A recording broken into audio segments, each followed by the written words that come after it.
about a half mile north of the Mexican border, where they caught five members of ISIS. They caught 5 members of ISIS coming across the border right down there on the San Pedro River. You all know the San Pedro River because the San Pedro River goes right behind Tombstone, the shootout at the OK Corral with Wyatt Earp. This is the Wild West where you're talking about. This is many drug cartels and drug people and Muslim terrorists coming across right here. And what they do, just like what I learned in Vietnam, they use rivers and tree lines. Now we're out here in the desert, you can see that tree line, and that they actually walk up that river from about 20 miles south of Mexico in a little town down there, and that's where all the drug cartels and the Muslim terrorists meet down there, and then they send their people up the San Pedro River towards the direction of Tombstone, and then once they get on the United States side, they head up to the freeway I-10, which is about 40 miles north, and then they have people up there waiting for them, pick them up, and they'll take them on I-10 all the way to the East Coast or the West Coast and all through the United States. And sadly, our leadership at the highest level, presidents and Congress and senators, refuse to come down here and build the border wall and protect us. So that's why we're down here. And also, this is to expose Hillary Clinton, Crooked Hillary. She's a main factor on bringing these illegal people into the United States because they fund her and support her. And God forbid if she becomes president of the United States, then she will use her powers illegally and crooked, as she did with my friend who was innocent, had nothing at all to do with Benghazi, and because of her and Obama coming together, arresting my friend, throwing him into solitary confinement for 8 months with no trial and with no charges, totally trumped up. Okay, now we're going to walk down to the bridge.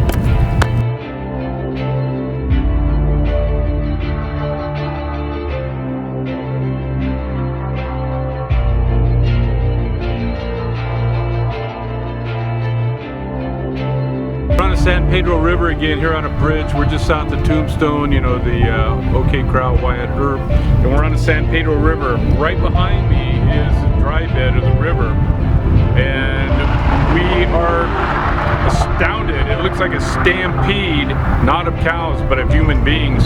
Down below us in the sand are, from side to side and going back as far as we can see, footprints, and it's obvious that thousands of people have come up through here, if not more than thousands, tens of thousands, probably over 1 million over the last 20 years or so. But this goes back to the unwillingness of our leadership at the highest levels of both the establishment of the GOP and the Democrats, refusing to seal down this border, which is extremely dangerous. It's very disturbing. And we just got done doing an interview with one of the gentlemen who lives here, retired Army E7. And the drug cartels and ISIS, Taliban, Al-Qaeda are operating here. In this area in Tucson, the leader of the Imam of Tucson is Al-Qaeda. One of the huge leaders in Phoenix is ISIS, and the guy in Kingman is Taliban. And so sadly, the national election is coming up, and it's securing our border just to protect us so we can get through the day is very important. But here, we're at the highest level of intel. Can't get any higher than this just by looking at the remnants of the stampede of all these people. And if only 1% of them are bad people, rapists and drug cartel and murders and whatnot, there's probably been 10,000 people from the evidence here that fit that bill. So we do need to definitely get the border secured. Hey, my name is Mickey Davis. I've lived in this area in Arizona for about 30 years. We're about 4 or 5 miles from the border here. And I've spent 20 years plus in the military and did a couple of tours in Vietnam, so I'm not real dumb about being around areas like this and seeing what's going on. I've ridden the border with friends several times on ATVs, and you cannot go along the border these days without finding UDAs, illegal aliens coming across. People who don't live on the border, who live within the central United States, back east, unless you're on the border, you have no idea or clue what kind of crimes, what kind of drugs, what kind of stolen vehicles, what kind of diversions the illegals use for coming across the border.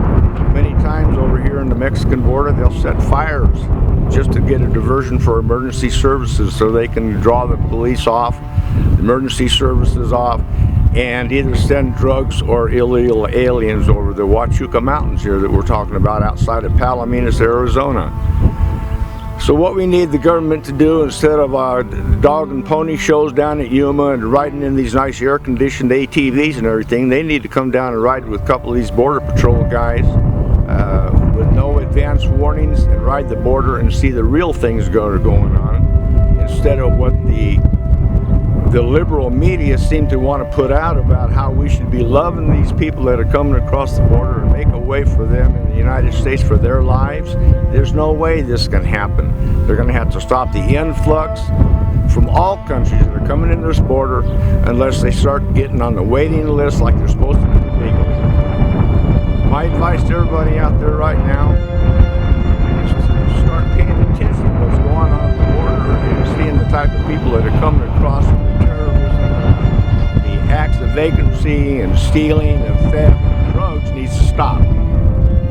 That's about all I've got to say on this, and you won't find too many people around here that disagree.